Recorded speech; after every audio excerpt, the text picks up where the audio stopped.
I want to welcome you to this webinar.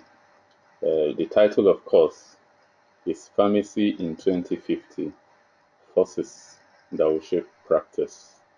It is the last in the series of webinars for 2017, organized by the Industrial Pharmacy Section, or the FIP.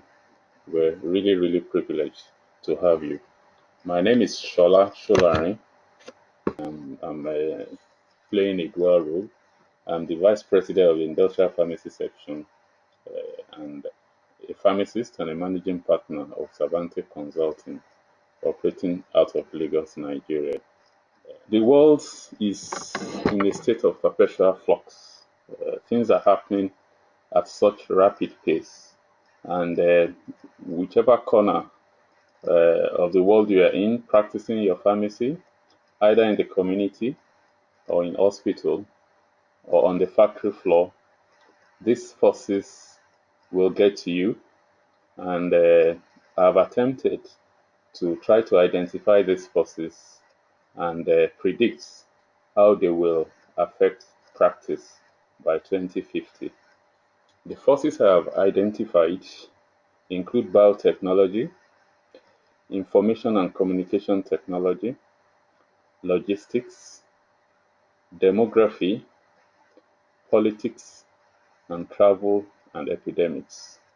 I'll take them one after the other. Biotechnology. Uh, this has been with us, the knowledge of it has been with us long before Louis Pasteur. Um, Humankind has been using either extracts from organisms or living organisms themselves to treat diseases. But events in the last 50 years have broadened mankind's understanding of biotechnology, from the unraveling of the double helix structure of the DNA, and more importantly, to the full sequencing of the human genome at the end of the last century. This, in conjunction with the very huge computational power of, uh, of computers, has made it possible for us to unravel the structure of proteins, to understand them better, to identify genes that are responsible for specific diseases, and all this has made it easy for us to be able to diagnose diseases better and to identify proteins that can be used in treating them. The implication of this going forward, for those of us who work in hospital, those of us who work in community, is that diseases that hitherto were beyond the scope of medical practice are being brought under control, and they are being better diagnosed. Uh, and beyond that, those of us who were in school in the last 30, 40, 50 years, you find that the curriculum of pharmacy schools was focused on small molecules, how to identify them, how to purify them, how to control them for quality and related things. But what biotechnology has brought upon us is that we are now dealing with big proteins, and that comes with a different skill set. We now have to understand how to deal with big proteins, producing them on a large scale, controlling them for quality, characterizing them, and formulating them in a way that will ensure stability over time and over long distances. So, in academics, I'm sure quite a lot of, time will be devoted or is being devoted to teaching students how to handle and deal with big molecules like proteins and hormones and the rest of them. But beyond treatment of diseases and diagnosis of diseases, uh, the events of the last few years has also enabled DNA profiling. DNA profiling has huge implications for, of course, diagnosis, like I said, But beyond that, it also will enable us to interrelate with our um, with our patients differently. For those of us in community and hospital, we can discuss with them issues relating to predispositions to diseases, the kind of side effects they might manifest due to their genetic makeup, and their responsiveness to medicines. These things are getting cheaper. Uh, in a neighborhood pharmacy, a sample of your saliva with a genetic testing kit that costs less than $100 can be used to profile your DNA, and discussions can start about diseases you're predisposed to and how you can respond to treatments using different options. Of course, this speaks a lot to the kind of service that our clients can get from us. But beyond that as well, um, it it forces us into very, very difficult conversations. Like, take for instance, uh, we're all familiar with decisions taken by the global celebrity Angelina Jolie, who found that she has a faulty variant of a gene that expresses for breast cancer. And because of that, she took a decision to remove her breasts. For women, that is a very, very, very difficult decision to take.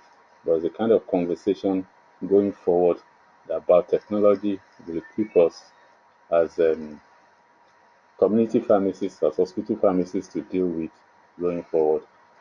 Also, a lot of, I mentioned earlier, a lot of diseases are now within site of cure, basically the cancers, viral diseases, autoimmune diseases that before now were difficult to treat are now within the reach of medical care in contemporary times.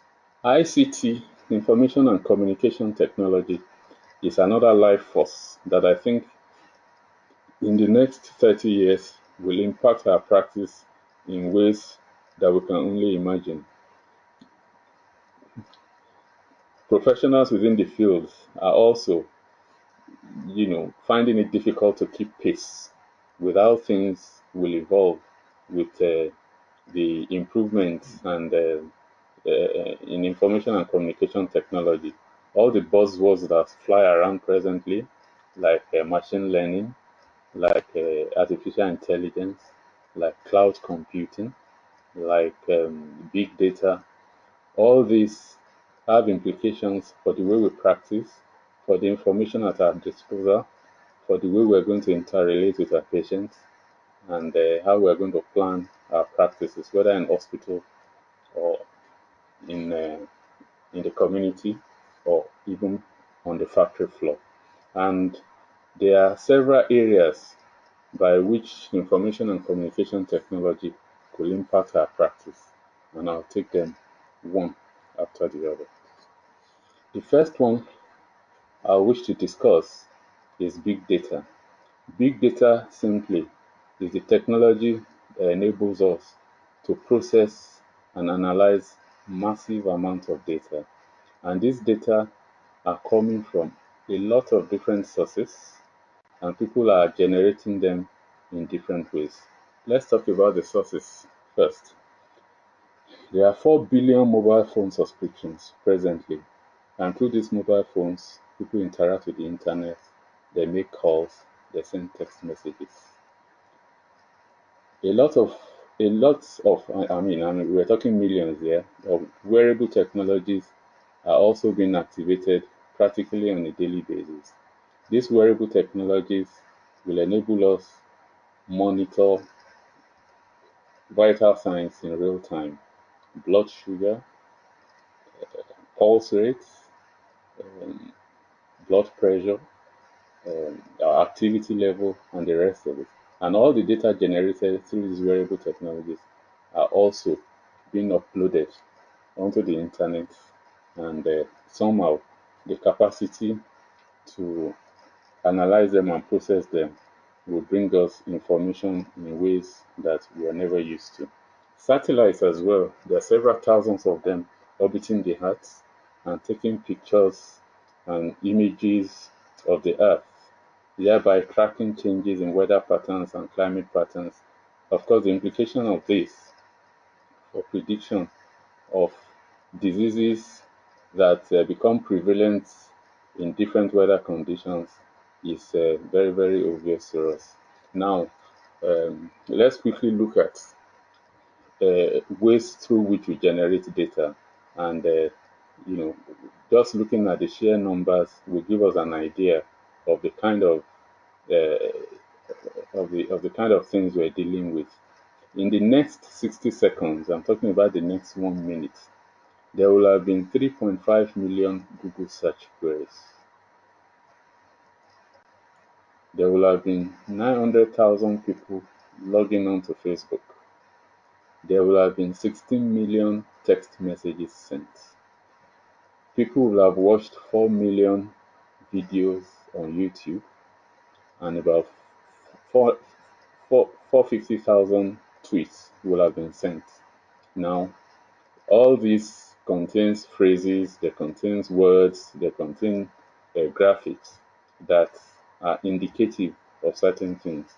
And if big data gives us the capacity to analyze and process this data, it can be indicative of things that are useful to us in our practice, either in hospital, in the pharmacy, in the community pharmacy, or in industry. And taking advantage of this is not something that is so far in the future. In fact, not too long ago, Google tried an application called Google Flu Trends. Google Flu Trends. They used it to predict the onset of epidemics of flu and dengue fever. And how did they do this? They were just analyzing words and phrases on Google searches, and with it, uh, they were successfully able to predict the onset of the flu season and dengue fever in places where they are prevalent.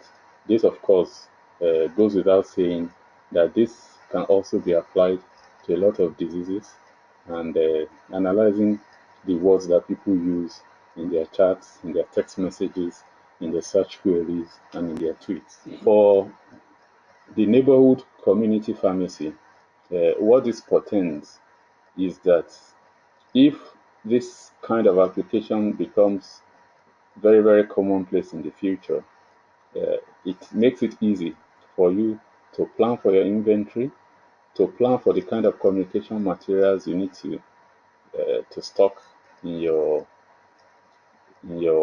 pharmacy, and to ready yourself for the next patients that will come in, by reading up on the kind of diseases that are prevalent, and you can even go ahead of them and circulate information about diseases that you believe are imminent, and that will make your practice better and more fulfilling. Now, beyond epidemics and onsets of diseases, it can be also be useful in the evaluation of medicines. Evaluation, well, basic, maybe not to clinical trials, but post-market surveillance of diseases. That means you can trial drugs or monitor drugs for safety and efficacy in real time over a huge number of population.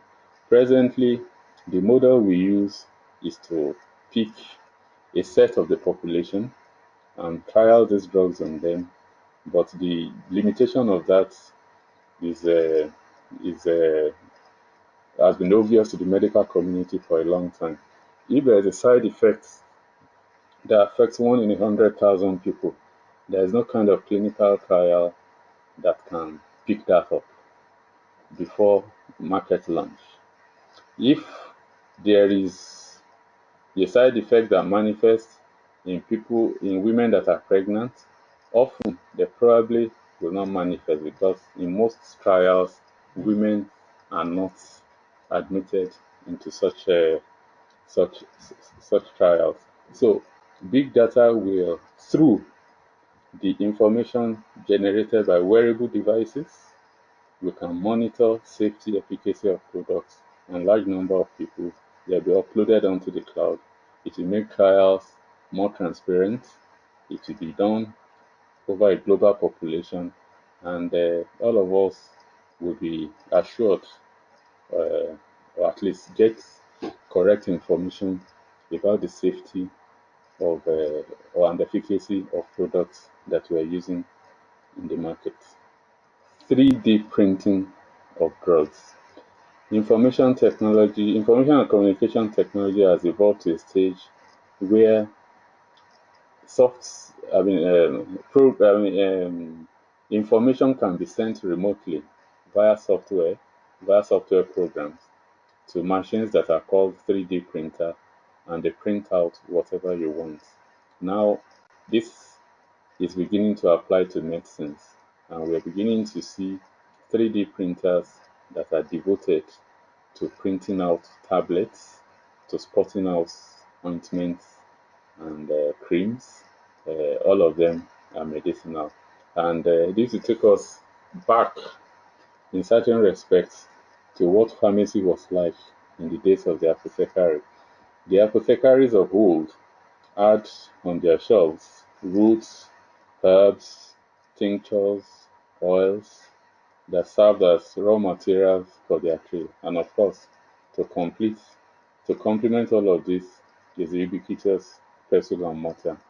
A patient walking in with a prescription will have his prescription extemporaneously made for him and made for him alone in the quantity he requires, and he goes home, with whatever has been recommended for him. The pharmacy of the future, we have a 3D printer, and any patient that walks in, if the drug is not on the shelf, cartridges containing raw materials for making the medicine will be slotted into the 3D printer, and the information sent in via software program, and the 3D printer will pop out the exact number of tablets that the patient will need.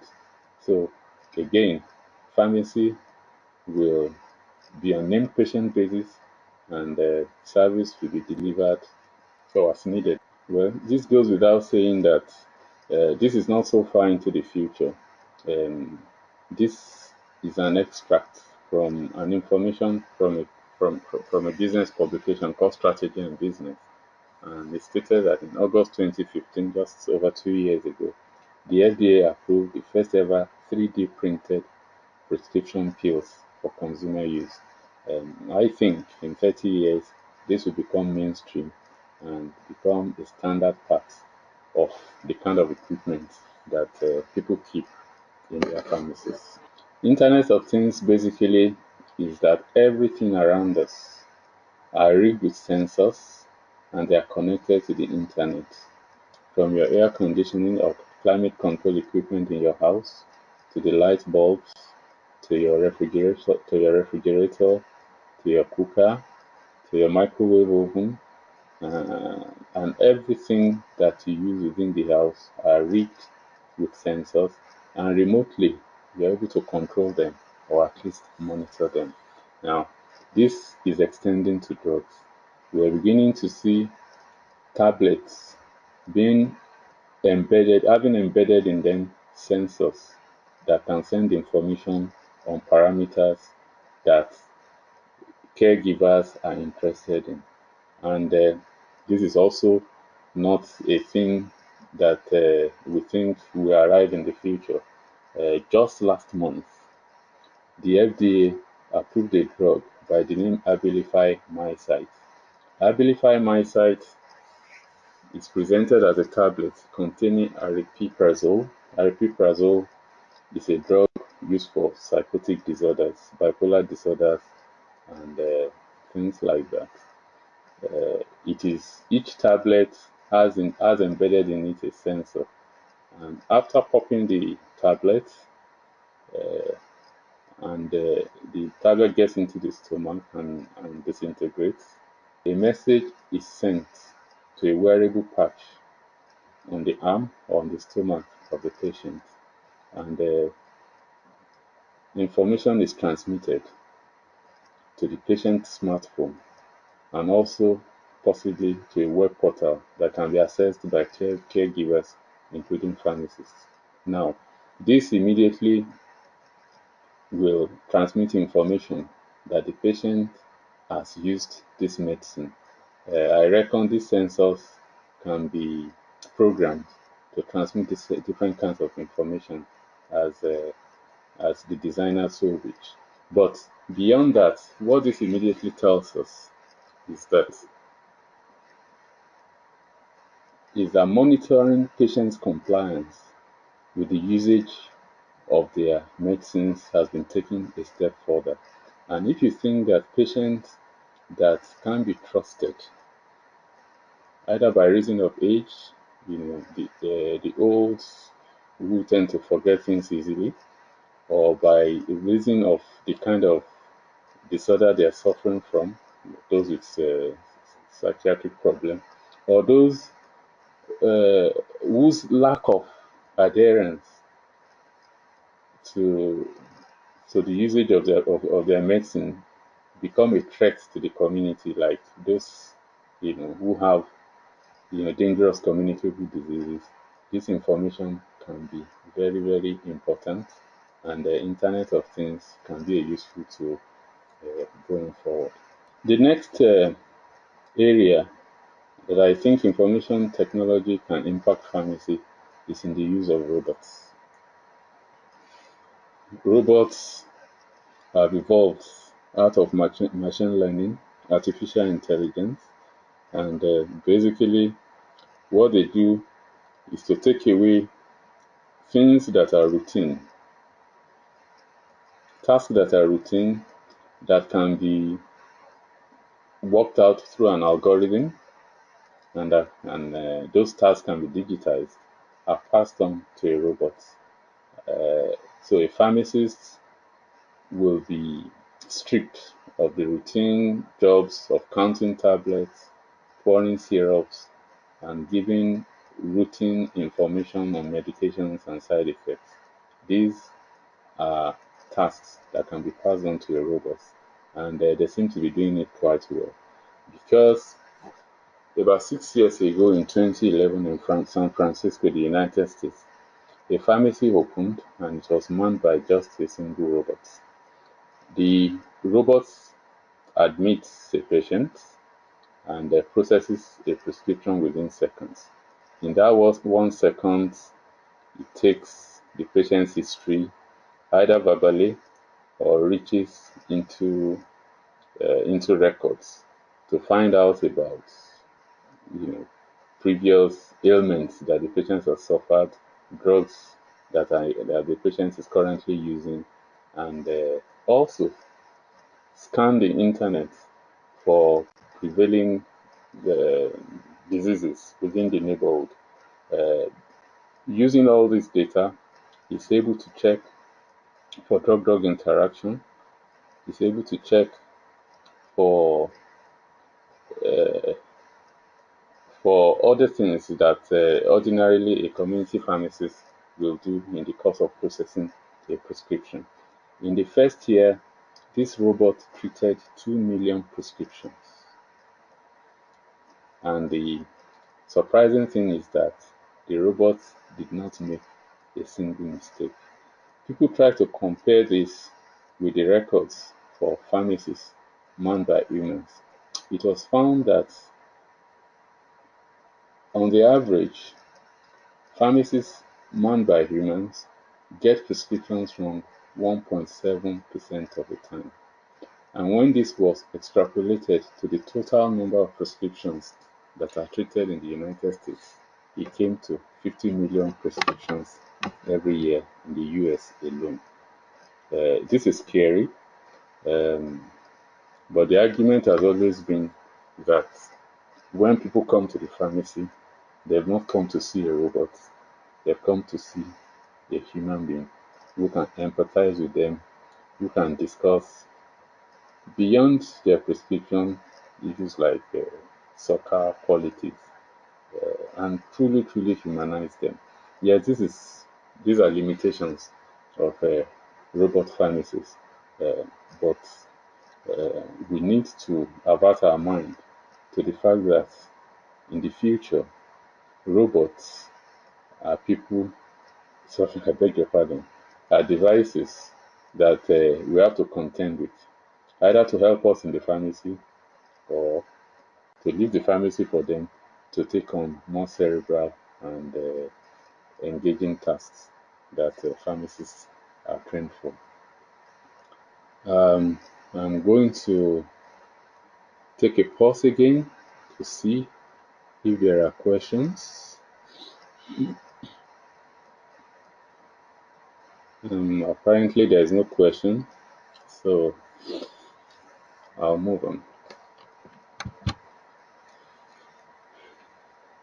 So, the next force that I think will shape practice going forward is demography.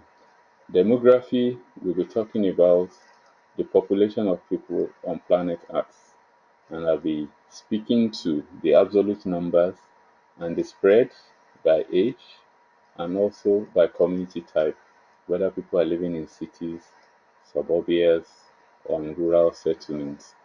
All these have implications for how pharmacy will shape out, the kind of patients we will see, and the kind of diseases we will advise them on. In terms of absolute numbers, presently, the population of the world is about 7 billion, and projections for 2050 is that we probably will see a growth of about 15%. That's the most, depending on your frame of reference, optimistic, and the most pessimistic, predicts a growth of 50%. I mean, the immediate implication of it is that there will be many more people in the world to attend to, and that can only be good for us as pharmacists. But it gets interesting when you start looking at how the the population will be distributed by age. Presently, about 20% of the global population is below 14. The economic active segment is about 60%, and those that are 60 or older are about 15%. By 2050, those that are 60 or older will, will be close to a quarter of the entire population. And this is where the implication for pharmacy practice becomes very, very, very different. Of course, for those of us who live with older people, we understand that they manifest diseases and ailments that younger people don't have to deal with and don't have to worry about. Data pulled out of the records of Medicare in the USA reveals that a lot of older people manifest this kind of ailments: high blood pressure, high cholesterol, heart diseases, arthritis, diabetes, up to cancers, Alzheimer's and dementia, osteoporosis. So this is going to affect the mix not only of patients but also of diseases that will need to be dealing with in the community pharmacy, but also for us in the industry. It speaks to the kind of way, I mean, the way we design our packaging. Okay, maybe we need to be designing packaging with information in bigger fonts and a lot of other things that will aid people that are old. And the forecast is, I mean, I'm using these charts from Japan because presently in the world it has the highest proportion of old people to the entire population. And it is predicted that in Japan, in fact, in the next 20 years, that's by 2040, exactly 10% of the population will be suffering from dementia. Uh, if we understand how dementia affects people, then we will understand how it will impact our practice in the community and the hospital. Uh, in a population of 120 million in Japan, for instance, about 10 million, sorry, 12 million will have dementia. Somebody that has dementia is very forgetful. They can step out of their home and may not be able to find their way back.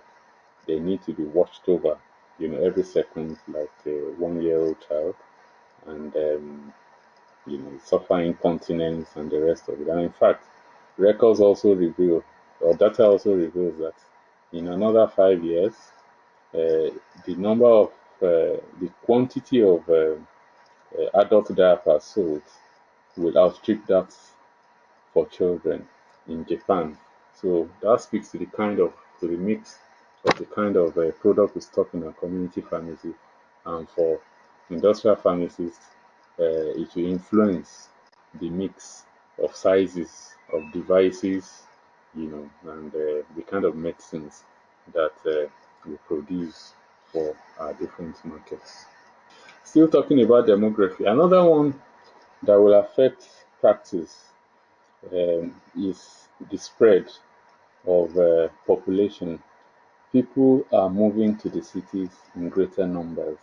You know, in the year 1990, only 30 cities had population of more than 5 million people. It is projected that by 2030, this number will have grown threefold to over 100. Urbanization comes with its own challenges, some positive, some negative. But among the negative, which will impact our practice, is that transportation changes. People tend not to walk long distances in cities. They step out of their homes, short distance to a bus station or a train station, uh, get to the office, sit for 8 hours.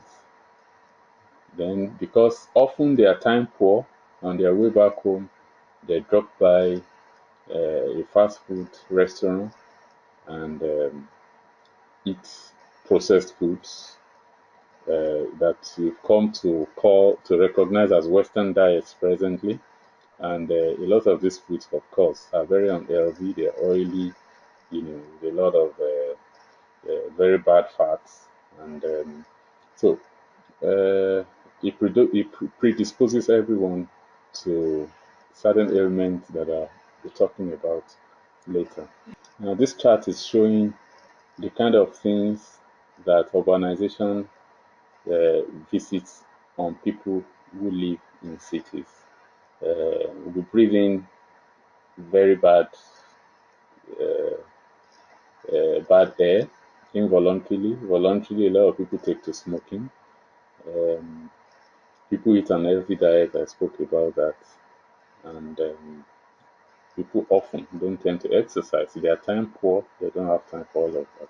So we'll be looking at a lot of incidences of cancers of the lung, of emphysema and bronchitis, stroke, heart attack, renal diseases arising out of diabetes, uh, and a lot of other related stuff.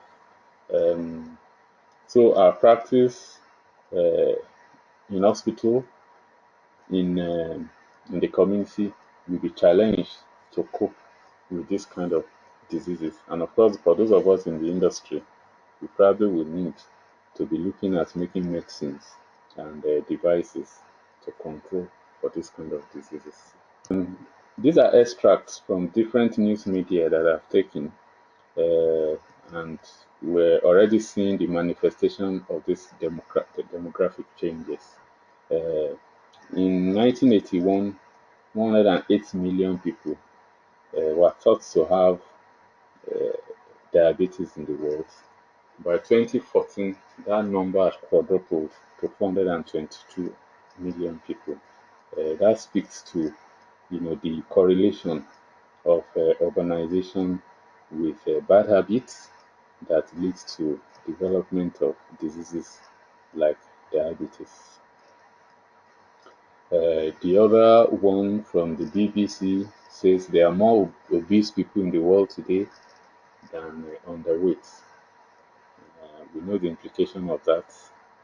Obesity correlates with arthritis, correlates with diabetes, and the rest of them. And Africa's life expectancy jumps dramatically. That's not talking about spread, but it speaks to age distribution and the correlation with the diseases that I've spoken about earlier. When we talk about logistics, we're looking at movement of people and goods. Tesla, a company out of the US, has challenged itself to make space travel routine and cheap. Talking about space travel um, and the implication for our practice, for those of us in industry, we need to start thinking of formulating products in ways that will ensure stability in the weightless environment of space, since quite a number of people will routinely travel to space by 2050, and they might not want to miss a medication while in space. Beyond that, Amazon is also investing a lot in drone deliveries, but then the world apparently is not waiting for Amazon uh, because trials are already being done with drone deliveries of medicines. In Rwanda, for instance, and in my home country here in Nigeria, um, this makes it easy for us to extend, for mainly those of us in military and emergency pharmacy, to extend our services to very difficult to reach locations in terms of disaster where transport routes have been compromised or just by fact of their remoteness, these places are practically impossible to reach. So drones will come and add an additional tool to the complement of things that we use to reach to deliver service to people. Now, whether this has implications for stability of medicines and the quality of pharmaceutical care to patients, politics and economics. This is a tricky one. It may not impact practice directly, but conversations are ongoing about the price of medicines mainly. And this is what is beginning to invite politicians and economists to take over decisions that possibly we should have taken at strategy sessions within our companies, and that shouldn't even come up at all possibly in our community pharmacy or hospital pharmacy. And this is because prices of medicines are practically going out of reach. But this has been made um, this has been brought on by the fact that I mentioned earlier when I was discussing biotechnology that our knowledge of molecular biology and computational power of computers has made it possible for us to be able to treat diseases that hitherto were outside the scope of medicine. Some of these diseases affect few people. They call them orphan diseases. And these few people, uh, they don't fit the model that allows for pricing economically of other kind of products that was developed for a large number of people. And just looking at the figures, using examples from four drugs, will tell us, why politicians and economists should care. A drug Liberia for cost about $1.2 million for a course of treatment for 1 year. Sinris for hereditary angioedema costs $350,000 a year. Solvadi for the treatment of hepatitis C costs $1,000 a pill, and I think we have to use it for like 3 months. Uh, most most healthcare systems cannot afford this, and they are beginning to take a decision on how to intervene. A politician will not be able to face the electorate by saying, look, that patient died because we couldn't afford the cost of medicine. So the option for them will be to revert back to the pharmaceutical companies and say, look, we want to see how you price your medicines. And it doesn't matter, what arguments we have, these prices are just too high. So for those of us in industry, for those of us in policy, for those of us in regulation, these are issues that in the future, if not resolved very quickly, we'll still be debating, and we need to avert our mind to. I picked information from some news items. Los Angeles Times reported that Obamacare, the Affordable Care Act in the US, gave powers to the Health and Human Services Secretary to directly negotiate prices of drugs with manufacturers. And of course, uh, they'll be asking for data on how prices are arrived at, and how to keep it low so that it doesn't crush the the healthcare system.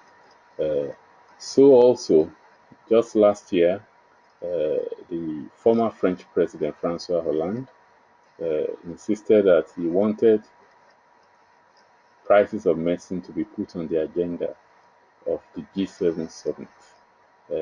G7 summit is probably uh, the most preeminent gathering of world leaders in the world, and if they are beginning to bother about prices of medicine, I think it's something that will impact decisions on how we price drugs and how we treat patients going forward. In the past, when epidemics break out, it was often confined to communities. People that are affected are isolated, and if unfortunately they die, their bodies are disposed of safely. And over time, communities have found a way of ensuring that they contain the spread of these epidemics. Very seldom does it spread very, very far from the area of breakouts. But the advent of cheap travel has has changed the dynamics of the spread of epidemics. And we've seen it in the way Ebola spread, in the way Zika virus spread, in the way Asian influenza virus spread. And the next chart illustrates it very, very well. Now, this chart is showing the spread of Zika. If you look in the middle of the chart, of the graphic, Zika was first identified in East Africa in 1947. It took all of 30 years before it got to South Asia in Malaysia or Pakistan in 1977. From Malaysia, it took another 30 years before it got to Southeast Asia. I'm sorry, the Southern Pacific Islands of Micronesia. Okay, from then on, it took only 8 years to get to Brazil.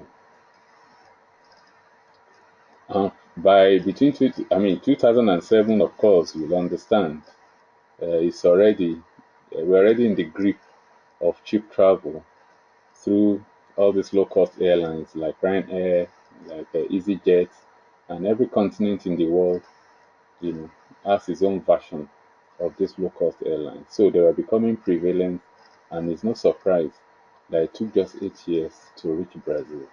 But from Brazil to the United States to Europe, it took just 12 months. So by June of 2016, the first patient with microcephalus was diagnosed in Spain in 2016. So this speaks to the changing dynamics of the spread of epidemics. And you may be in Japan and hear of a breakout of an epidemic in Gambia. As a community pharmacist, as a hospital pharmacist, you shouldn't be smug and think that it's half a world away or a whole world away. It won't affect us. Um, Cheap travel, fast travel has made it easy for diseases to spread very, very quickly. And if our antennas are up and we hear of any breakout of any disease in any part of the world, I think the best thing for us will be to prepare for it. And how do you prepare for it? Check if there are remedies and know how to get it. Check if there are communication materials with which you can train your clients about how to avoid it, and in case they catch it, how to minimize the spread and isolate themselves. Um, we're going to be seeing, a more interconnected world in 2050, and the spread of epidemics will be more rapid.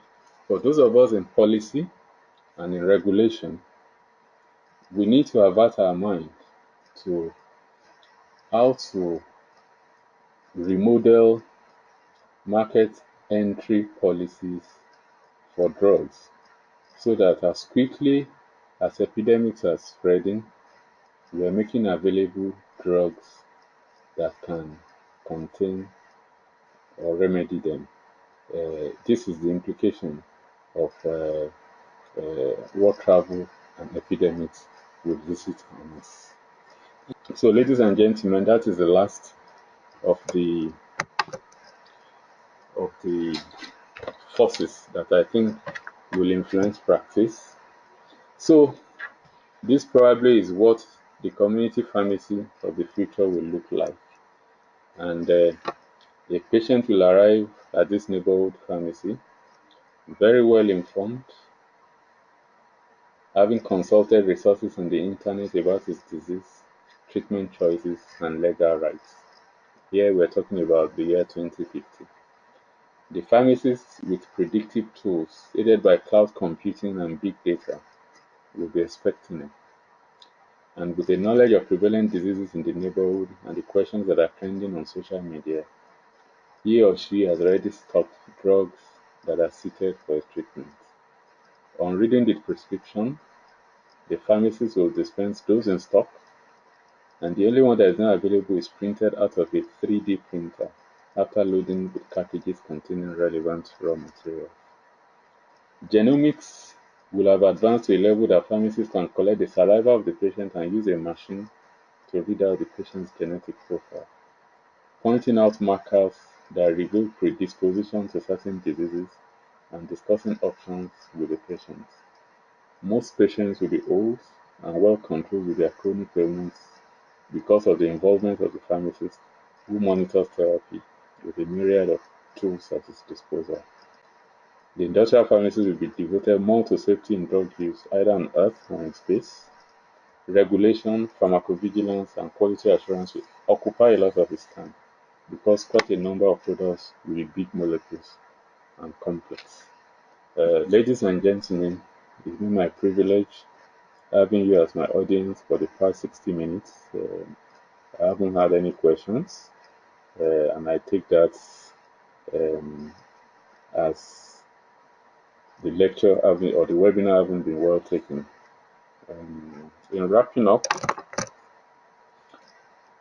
I just want to say that in the next 24 hours, a survey will be circulated, and we'll be very, very happy if you respond to this survey because it helps us to improve subsequent webinars. A recording of this webinar will be available to registered member of FIP only at this site, www.fip.org/webinars. We encourage you to keep your membership status with FIP up to date so that you can access this kind of webinar.